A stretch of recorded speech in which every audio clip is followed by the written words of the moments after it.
Hello, welcome back to this playthrough series. Last time we rendezvoused two vessels in space around Carbon. Um, this time we're going to accept a few extra contracts. We have one going right now, plant flag on the moon. We will do that eventually, but the one I'm interested in here is this one where it tells us to actually transfer any crew between vessels.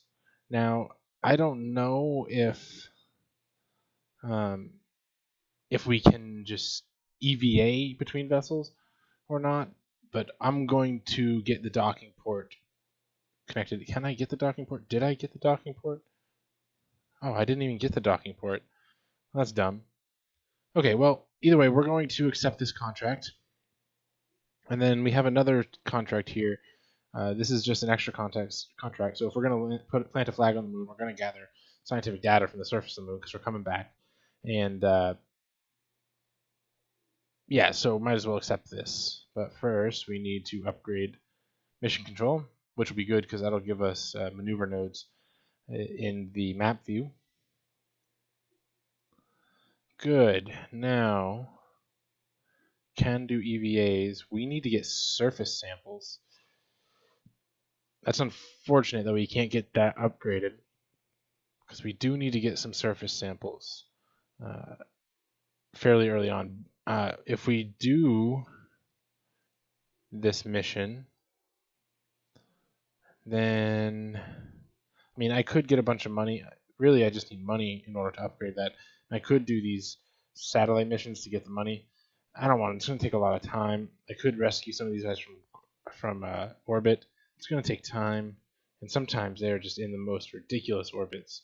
So I'm not going to do those. But what I am going to do is fast forward a few days and see if any other contracts pop up that could get me some serious money. Okay, so we just fast forward probably like 20 days or so. Yeah, there's nothing really there. So we're just gonna go for it, and we're gonna go try to land on the moon, and we're just gonna use that as let that be a waste, a wasted launch where we don't get a surface sample. I guess we're just gonna have to go back. Actually, no, there's science available to orbit around the moon, isn't there? Yeah. So we are going to do that. We're going to do the K1 space craft.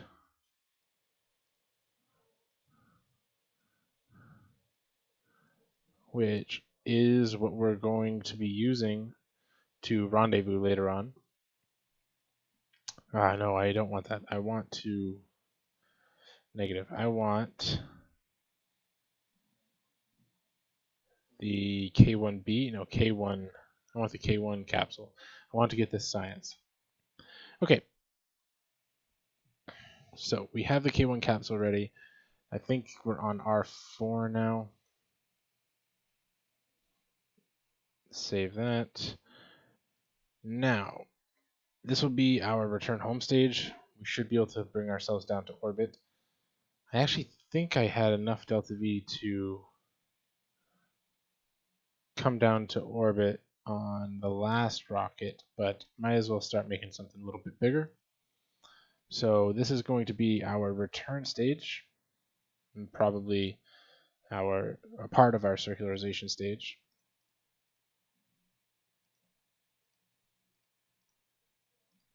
So there's that. Combine these guys together. And then we're going to up our size a little bit here. So we're going to do basically the same configuration, except we're going to go a little bit bigger. So I got this. We do have our solid fuel rocket boosters that will help get a bigger rocket up into the air. So we're going to do that. We're going to have our big decoupler. I'm going to combine these guys. And now I am going to, instead of doing just two, I'm going to do three. Now what you're going to see is this weight is heavier than the thrust of my biggest engine. Technically, I could go with these guys right here, and I could add 8 of them and get 800 kilonewtons of thrust if I really wanted to. But I'm not going to do that right now. one, it's going to add cost, and I like to conserve funds right now because I really need to upgrade that R&D center. So you'll notice that we have about 568 kilonewtons of thrust right now at sea level, but we have about 723 kilonewtons of weight that we have to get up, which means we're going to have to combine this stage, which, if you can see, has about 3,000 meters per second in it, which is a lot of lift, which is a lot of delta V, even at sea level. We're going to have to combine that with some solid fuel rockets. So we're going to put a couple radial decouplers here and get a couple of these big solid fuel boosters. Now the key to doing this is to make it so these solid fuel rockets are doing most of the work. Now you can see we're at 100 or about 1,200 kilonewtons of weight. These rockets are producing right about 600 at sea level apiece. We'll round it down to 580, making that a 1180, or we'll round it down to 590.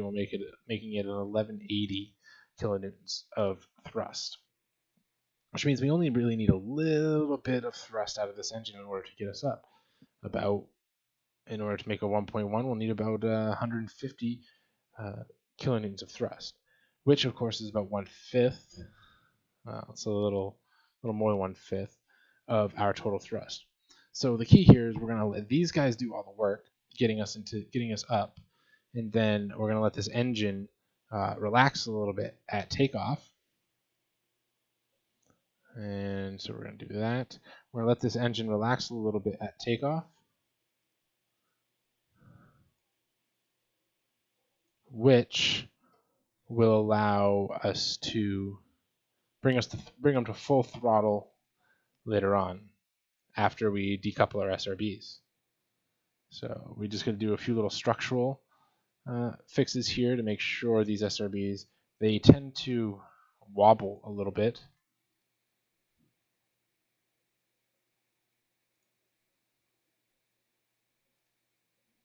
Yeah, that'll work. All right, so we're going to save that right now so we don't lose it. Oop, that's in the air. It's in the ground.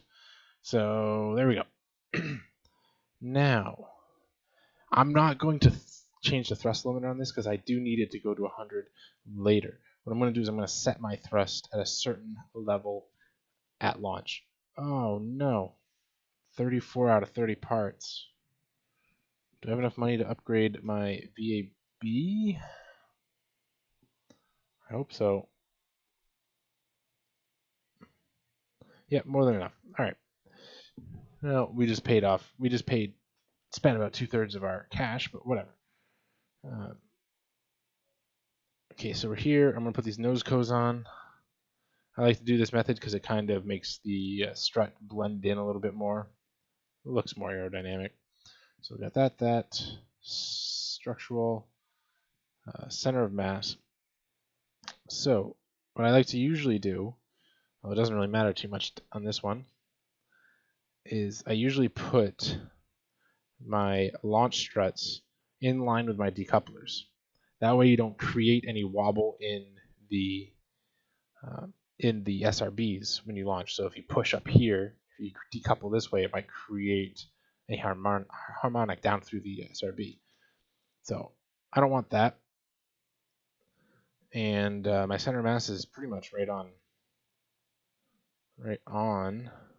Ooh, I do know I want to do this though. I do want to put one of those there. Okay. So I think we are just about done. These guys are at full thrust. And at full thrust, they are about 590, giving us an 1180.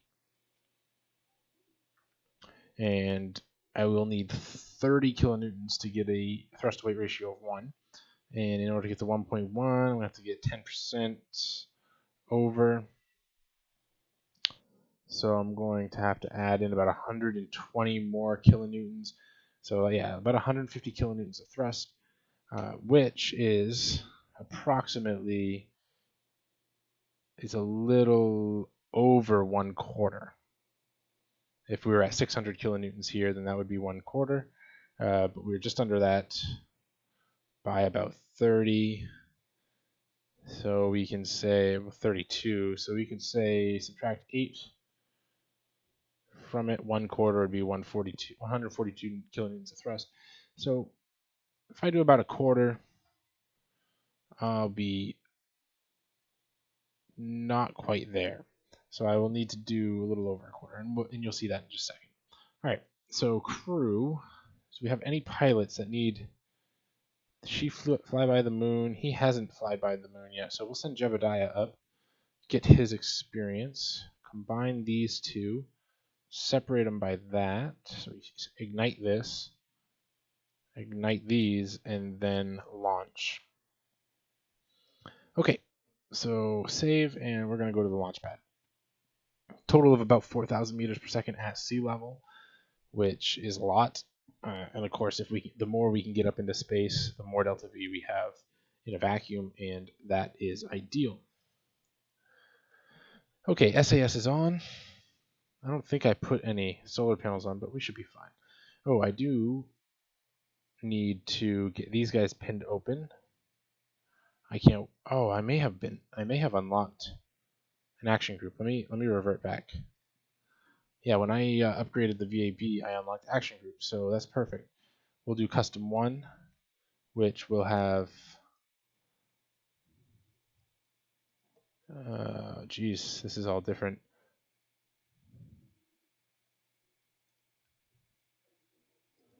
I have no... I just directly mapped, okay. So I'm assuming that's going to observe the mystery goo. Okay.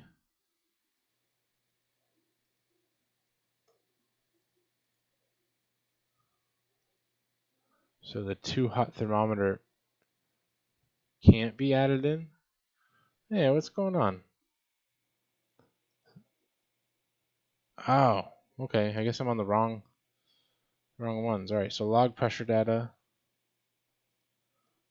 log temperature, observe mystery goo, and we're going to collect a crew report. So let me delete this guy out. There we go. So custom 1 now has something on it, and we're going to save that, and now we're going to launch. So basically, what I did there was make it so when I press the 1 key, those actions are going to happen. So I won't have to click through them like I was before. All right, SAS is on. We're looking good. Now, like I said, the 1/4, this is broken up into thirds, which is mighty inconvenient. I wish they broke it up into quarters. We got about 1/2 here, about 1/4 here. I'm going to go up to the third mark, which I guess is convenient in this case. And that's going to be our liquid fuel engine's initial thrust, and that should get us off the ground, hopefully. So, of course, this is flyby calculations here.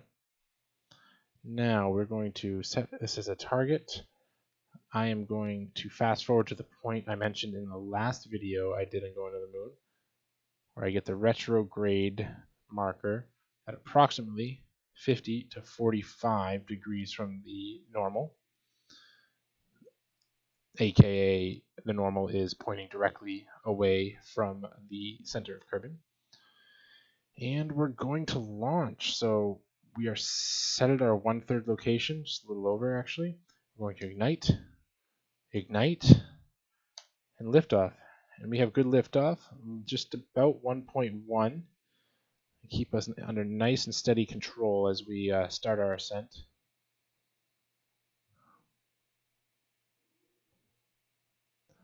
Those SRBs are burning pretty quick. So as they get lower, I will increase my throttle so that we don't lose any speed on our way up. Yeah, we're starting to climb in our thrust to weight ratio, which we really can't do anything about right now. So we're just going to let them sort of fly. I'm going to turn a little tiny bit more. Increase my throttle to 2/3. Increase it to full. Decouple. And now we just have to sit and let our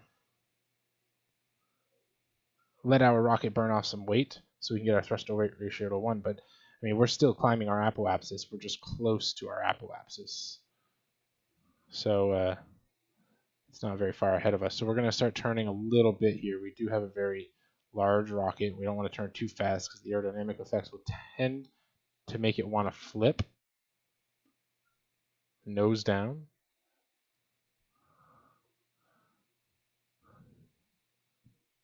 And there we go. We're hitting about 1 on the thrust to weight ratio. I don't want my apoapsis to run too far ahead of me, so I'm going to dip down to that 2/3 marker and just keep slowly burning. Like I said, the closer you keep that apoapsis to you, when you hit that vacuum and you circularize, the better you will be. I can promise.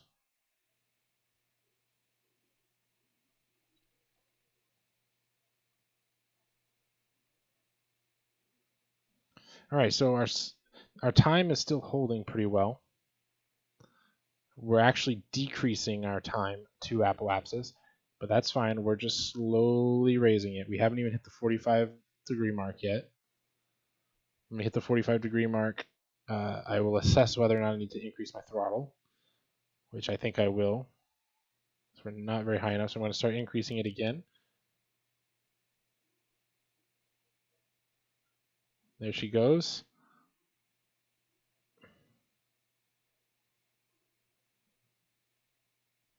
I'm going to decrease and let us start getting a little closer to that apoapsis. So we don't want it to run away from us. We just want the apoapsis to keep climbing steadily with us right behind it. And basically, once we hit that 70-kilometer mark, we want to be ready to circularize at the apoapsis. I'm going to start going nose down a little bit because we're getting ready to hit that 70-kilometer mark. Still plenty of delta V left in this, over 1,000. Now we're at 1,000. Let's increase my throttle because we're starting. Oop, I moved too fast, too far. Oh crap. Throttle increase. I got to nose up a little bit.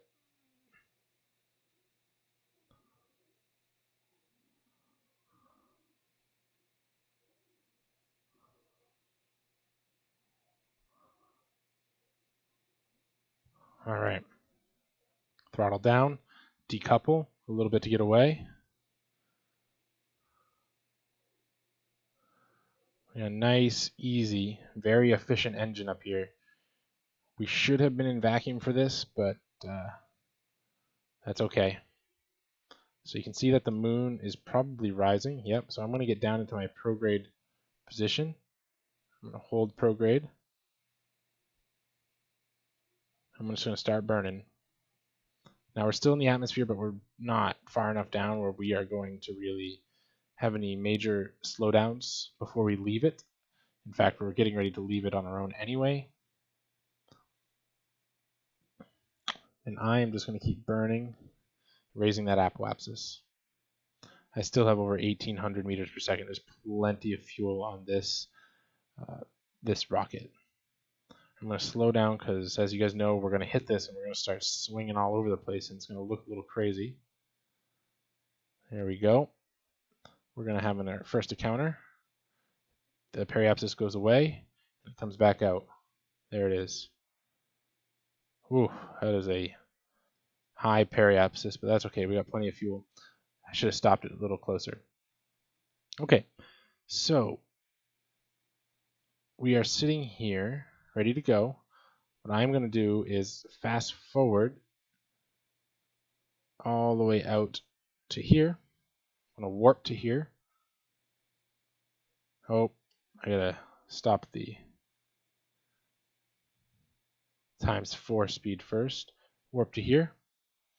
Go to the map view, and here we go, flying up to the moon.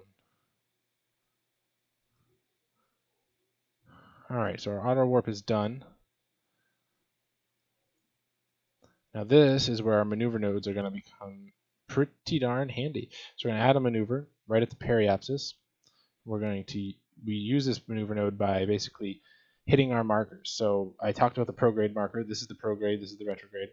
If you pull on this, you're going to increase your retrograde speed, basically decreasing your prograde speed. So you're slowing down going by the planet, which is going to bring you into the planet's influence and orbit.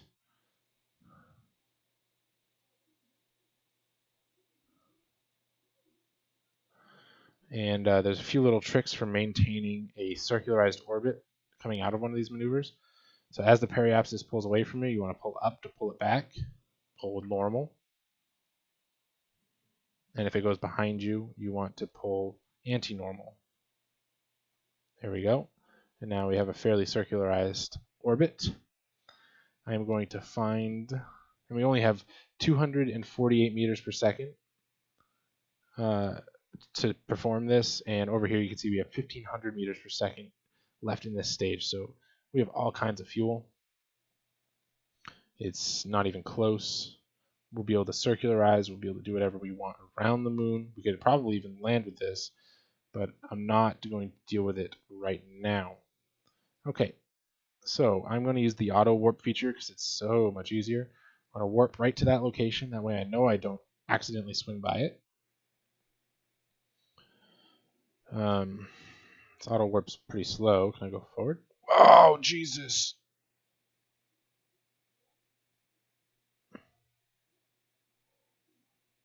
Oh. Nope. There you go. I guess when you fast forward on auto warp, it just it gets rid of your auto warp and just goes right by it. So we're actually really kind of close to min-miss. Nah, I'm not going to deal with that.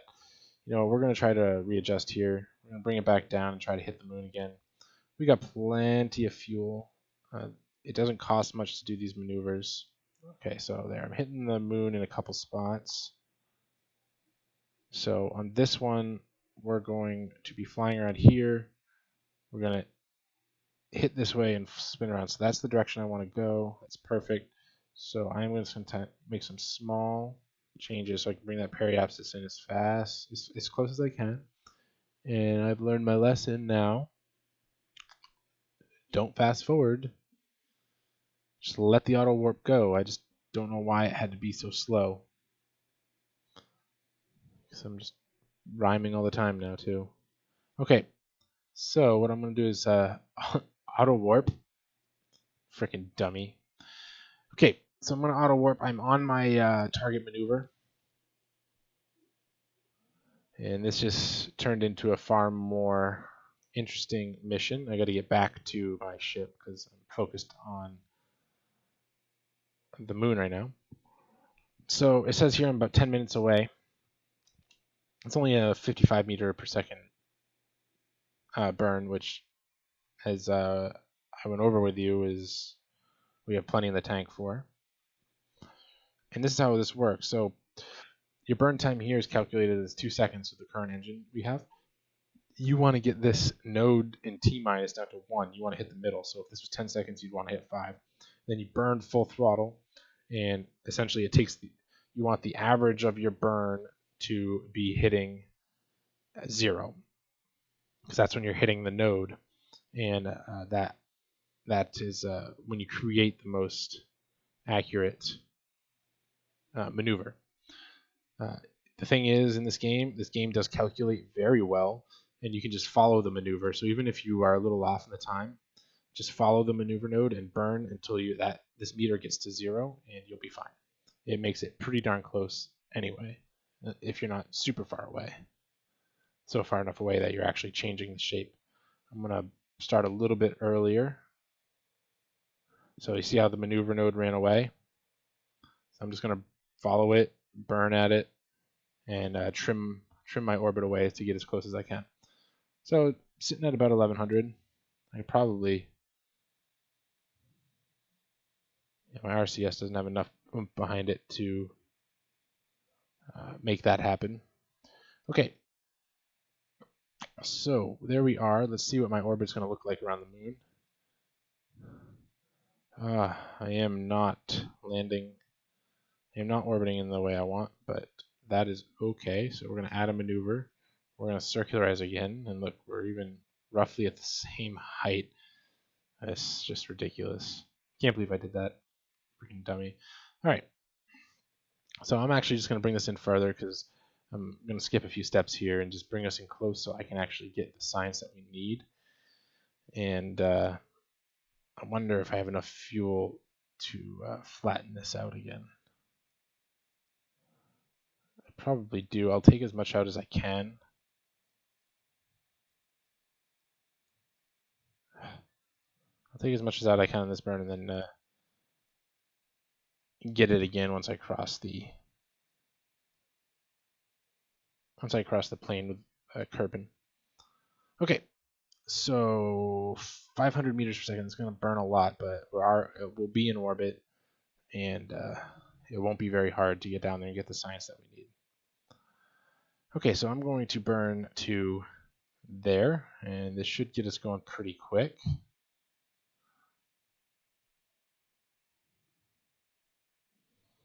So we should be coming in soon. Well, we're still 18 days away. Here we go. It's coming in. We're going to meet on this backside over here.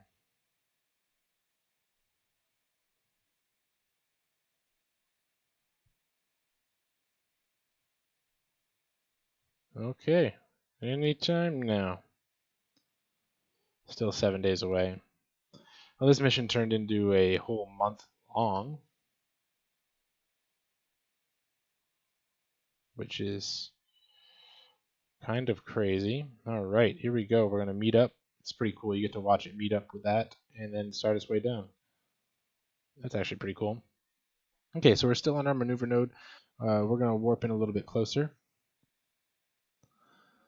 And we're on 21-second burn, which means we need about a 10-second T-minus 10. We're going to start our burn.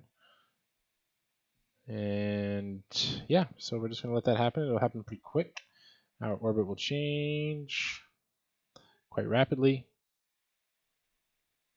There we go. I'm just keeping my hands on the controls. I'm making sure I follow that maneuver node as much as I can right now. Now later on, when you upgrade your pilots, you can have the game automatically lock onto a maneuver node, which is actually pretty helpful. Darn, I went a little far. That's okay.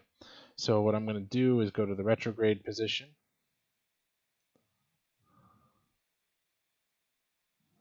I'm going to bring this apoapsis in.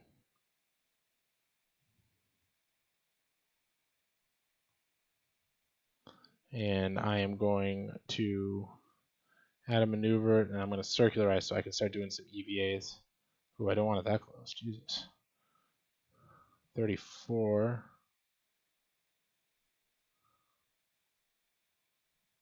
There we go. Okay. So I'm just trying to find my maneuver node, and we will start fast forwarding. A little trip, you can use the fast forward to stop all motion and freeze. So good. I'm just going to do one of these, and why can't I?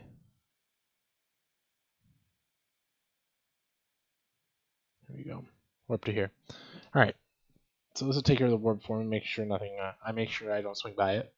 Luckily, I had plenty of fuel. I mean, I still have about 1,000 meters per second. Likely, I could land on the moon with this. Considering we're only orbiting. Let's see. Once we get to this point, I'm going to hold the retrograde position because I should be hitting the retrograde position at my proper time. Like, we're only orbiting about 562 meters per second right now, and we're going to slow down a little bit here. And what that means is we have enough velocity to slow our orbit down to start descending into the moon. or enough delta V with just this stage, and then some. So, and 2100 meters per second is more than enough to get home. But I'm not going to land right now because, like I said, I want to make sure I get the surface sample.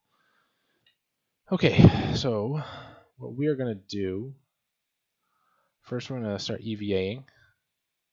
So I want to get Moon's Highlands, okay. I'm just going to do it just like before, where I'm just sort of going to go forward. And there's the Highlands, the Lowlands, and the Midlands. Those are the ones that are kind of hard to find.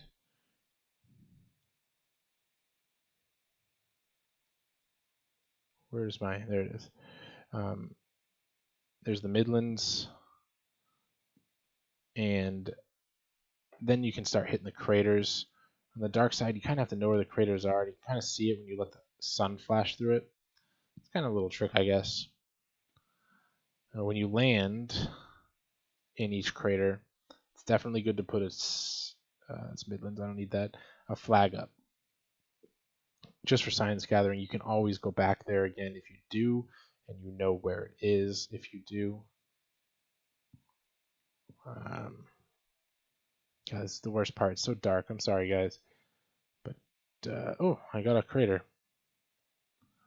So these are tons of EVA reports, and you saw, I didn't even see how much it was, but you can see that these reports are worth a lot, and you get a handful of them. There's the lowlands. You can see that they're worth 24 science apiece, and you get a handful of them. If we were perfectly, I'll actually adjust and try to grab this crater and this crater too. So this mistake actually kind of turned into a blessing because I'm able to get these craters, and I might have enough velocity to swing around and get these guys as well. We'll see. We'll see how it all works out. Okay. So, whoa. Whew. I gotta be a little easier on this freaking time warp. Okay, so what I'm gonna do is I'm gonna call it there.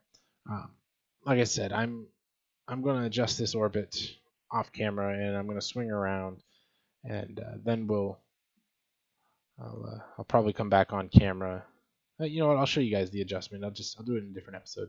So this has been long enough. All right, guys. So thanks for watching, and hopefully see the next one on, I think Monday is when I'm releasing, and you'll see me get these next 1, 2, 3 craters, and I think there's one right here too. There's another biome that I'm going to try to grab. So I'll see you guys then. Thanks.